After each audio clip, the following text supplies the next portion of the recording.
Hello friends, तो आज हम देखने वाले हैं स्ट्रोक्स मूवी, जहां एक पक्षी और लड़की मिलकर एक फैमिली को उनका बेबी डिलीवर करने जाते हैं। तो शुरू करने से पहले प्लीज हमारे चैनल को सब्सक्राइब करें। तो मूवी के शुरू में हमें बताया जाता है कि कैसे हजारों सालों से स्ट्रोक पक्षी इंसानों को बेबीज डिलीवर करते थे। वैसे तो ये उनके लिए बहुत सम्मान की बात थी, लेकिन इस काम में उन्हें बहुत खतरा भी उठाना पड़ता था और इसीलिए एक दिन मैनेजमेंट ने बेबी डिलीवरीज करना बंद कर दिया। अब सारे स्ट्रोक्स कॉर्नरस्टोन नाम की कंपनी के पैकेजेस डिलीवर करते हैं और इनमें सबसे काबिल है एक जूनियर नाम का स्ट्रोक। पता चलता है कि वो अपना काम बहुत ही कुशलता से करता है, जिसकी वजह से वो कंपनी में सबका फेवरेट है। एक दिन उसका बॉस हंटर उसे बुलाता है और बताता है कि मैनेजमेंट ने उसका प्रमोशन करने का फैसला लिया है। जूनियर ये सुनकर बहुत खुश होता है, लेकिन तभी हंटर उसे एक ट्यूलिप नाम की लड़की दिखाता है जो सारा दिन उल्टे सीधे इन्वेंशन करती रहती है और कहता है कि पहले तुम्हें किसी भी तरह इस लड़की को यहाँ से निकालना होगा। जूनियर को कुछ समझ नहीं आता और तब हंटर कहता है कि इसी की वजह से स्ट्रोक्स ने बेबी को डिलीवर करना बंद कर दिया था। वो उसे बताता है कि कैसे 18 साल पहले जैस्पर नाम के स्ट्रोक ने ट्यूलिप को किडनैप करने की सोची, क्योंकि वो उसे पसंद करने लगा था। इस चक्कर में ट्यूलिप का एड्रेस बीकन भी टूट गया, जिससे वो उसे कभी डिलीवर नहीं कर पाए। फिर वो कहता है कि तब से ट्यूलिप भी यही काम कर रही है, लेकिन उसे कंपनी को फायदा कम और नुकसान ज्यादा होता है। जूनियर भी सब समझ जाता है और ट्यूलिप के पास जाकर उसे नीचे उतरने को कहता है। यहाँ उसके इन्वेंशन से एक बार फिर पूरी फैक्ट्री में आग लग जाती है और हंटर इशारे से उसे जल्दी करने को कहता है। जूनियर बहुत कोशिश करता है, लेकिन ये बुरी खबर उसे नहीं दे पाता और तभी उसे पता चलता है कि आज ट्यूलिप का बर्थडे भी है।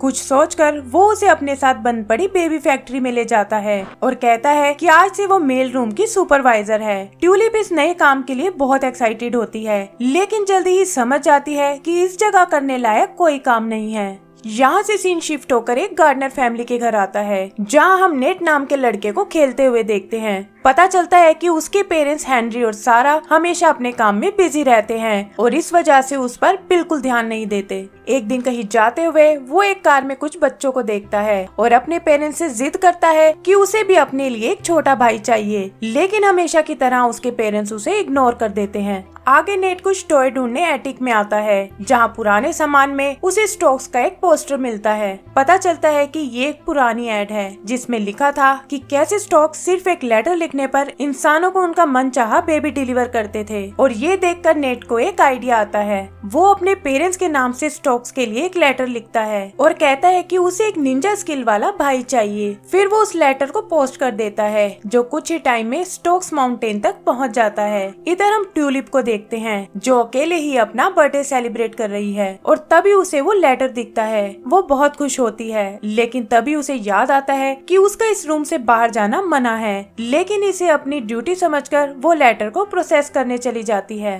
उधर हंटर के पास खड़ा जूनियर उसे बाहर जाते हुए देखता है और समझ जाता है कि वो फिर कोई गड़बड़ करने वाली है। वो तुरंत उसे रोकने जाता है, लेकिन जल्दबाजी में ट्यूलिप उस लेटर को प्रोसेस कर देती है, जिससे बेबी बनाने वाली मशीन चालू हो जाती है। जूनियर बहुत कोशिश करके किसी तरह उस मशीन को बंद कर देता है, लेकिन जैसे ही वो जाने लगते हैं उन्हें पीछे से बेबी के रोने की आवाज आती है। जूनियर समझ जाता है कि अगर हंटर को इसका पता चला तो वो उसे नौकरी से निकाल देगा। वो दोनों बेबी को लेकर एक लिफ्ट में आते हैं, लेकिन तभी उनका साथी टोडी वहाँ आ जाता है। वो किसी तरह उससे बचते हुए ट्यूलिप की वर्कशॉप में आते हैं, जहाँ जूनियर बीकन से गार्डनर के एड्रेस को देखता है। वो जल्दी से इस बेबी को डिलीवर करना चाहता है ताकि हंटर से ये सब छुपा सके, लेकिन देखता है कि मशीन रोकने से उसका एक बार घायल हो चुका है। तब ट्यूलिप उसे अपना एक इन्वेंशन दिखाती है जो उसने किसी खास मकसद के लिए बनाया है और वो दोनों उस पर बैठकर निकल पड़ते हैं। यही एक सीन में हम जैस्पर को भी उनके पीछे जाते हुए देखते हैं, जो अभी भी ट्यूलिप के पीछे है। उधर वर्कशॉप में बेबी पाउडर गिरा हुआ देखकर टोडी समझ जाता है कि जूनियर और ट्यूलिप जरूर कुछ छुपा रहे हैं। वो भी एक ड्रोन लेकर उनके पीछे जाता है ताकि इसकी पूरी तहकीकात कर सके।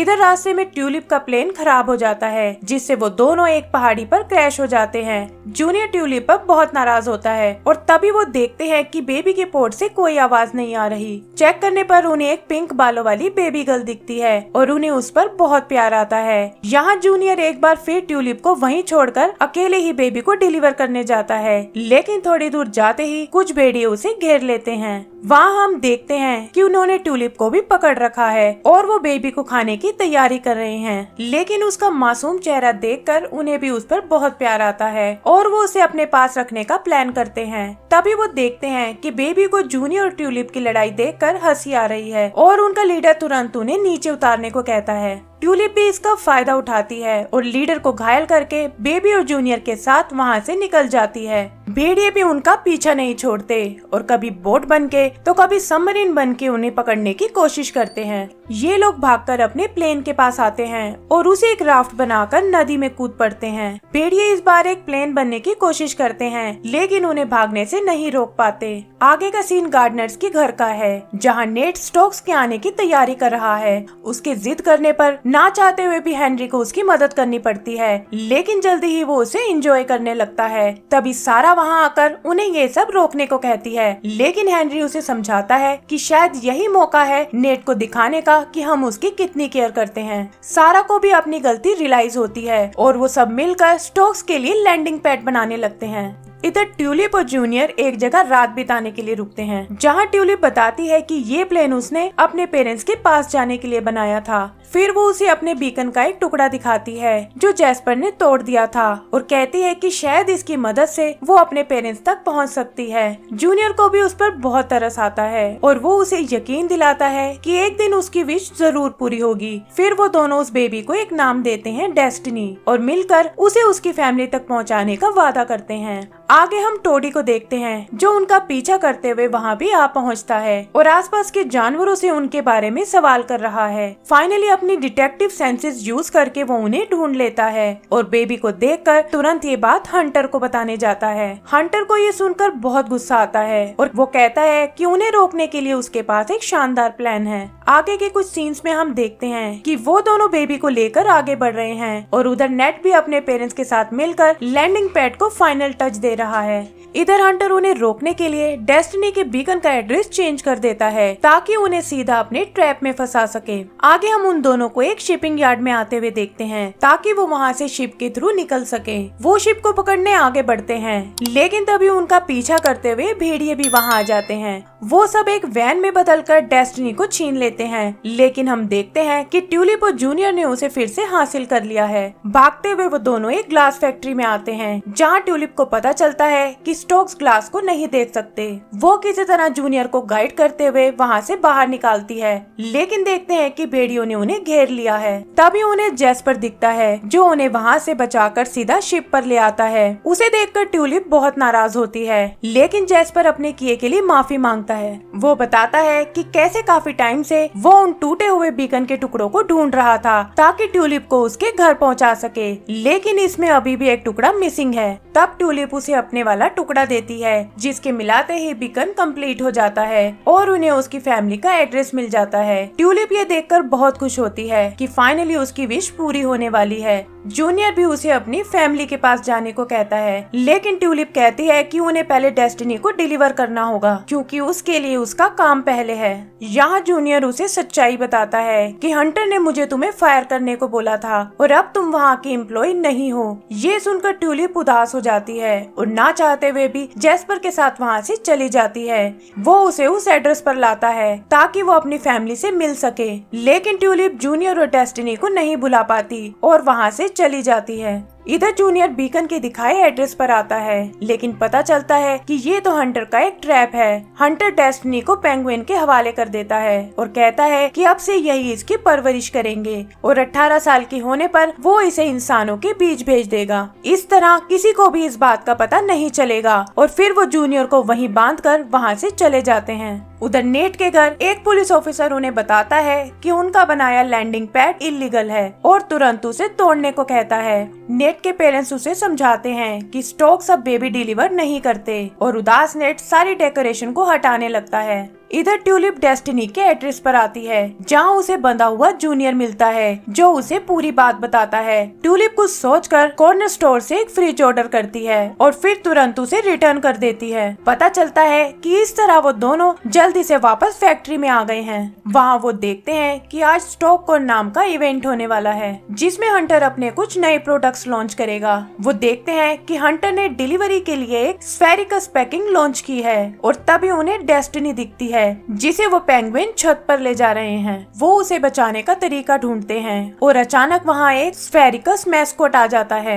वो किसी तरह उसमें छुपते हुए छत तक आते हैं जहाँ पेंगुइन्स डेस्टिनी को एक हेलीकॉप्टर में डाल रहे हैं। वो उनसे भिड़ जाते हैं और किसी तरह उन्हें बेवकूफ बनाकर डेस्टिनी को अपने साथ ले जाते हैं। भागने के लिए वो उसी मैस्कोट का यूज करते हैं, लेकिन तभी डेस्टिनी रोने लगती है और उसकी आवाज सुनकर हंटर को उनके प्लान का पता चल जाता है। वो दोनों उसे बचाने के लिए बेबी फैक्ट्री में भाग जाते हैं, लेकिन जल्दी ही स्टॉक्स उन्हें घेर लेते हैं। हंटर वहाँ आकर उनसे बेबी को मांगता है, लेकिन जूनियर उनका ध्यान भटकाने के लिए लेटर्स की पाइप को मशीन से कनेक्ट कर देता है जिससे हजारों लेटर्स मशीन में जाने लगते हैं।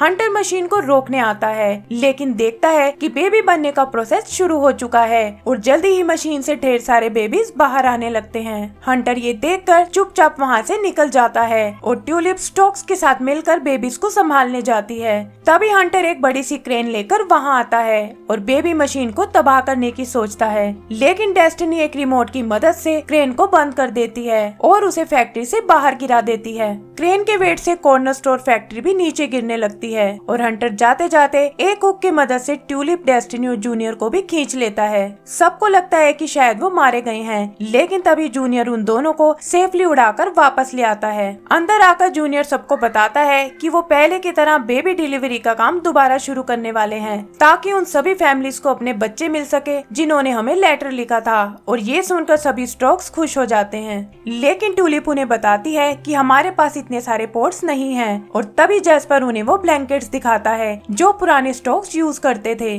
जल्दी ही सभी स्टॉक्स उन बेबीज को लेकर निकल पड़ते हैं और दुनिया भर में फैमिलीज उन्हें पाकर बहुत खुश होती हैं। इधर नेट भी खिड़की से स्टॉक्स को उड़ते हुए देखता है और तुरंत लैंडिंग पैड को तैयार करता है। जल्दी ही जूनियर जैस्पर और ट्यूलिप के साथ वहाँ पहुँचता है और डेस्टिनी को उन्हें सौंप देता है। यहाँ डेस्टिनी के छूते ही जूनियर को उसका फ्यूचर दिखाई देता है जहाँ वो उसे बड़ी होते हुए देखता है और एंड में उसकी शादी हो जाती है। वो उसे गुड बाय बोलकर वहाँ से निकल जाते हैं और पीछे से नेट चिल्लाता है कि उसने बहन नहीं बल्कि भाई के लिए ऑर्डर किया था। तभी वो देखता है कि डेस्टिनी निंजा स्किल्स दिखा रही है, ठीक वैसे ही जैसे उसने मांगा था और ये देखकर वो बहुत खुश होता है। आगे हम देखते हैं कि सभी स्टॉक्स मिलकर ट्यूलिप को उसके घर छोड़ने आए हैं जहाँ उसकी फैमिली उसे पहचान कर गले से लगा लेती है और ये देखकर जैस्पर को बहुत खुशी होती है।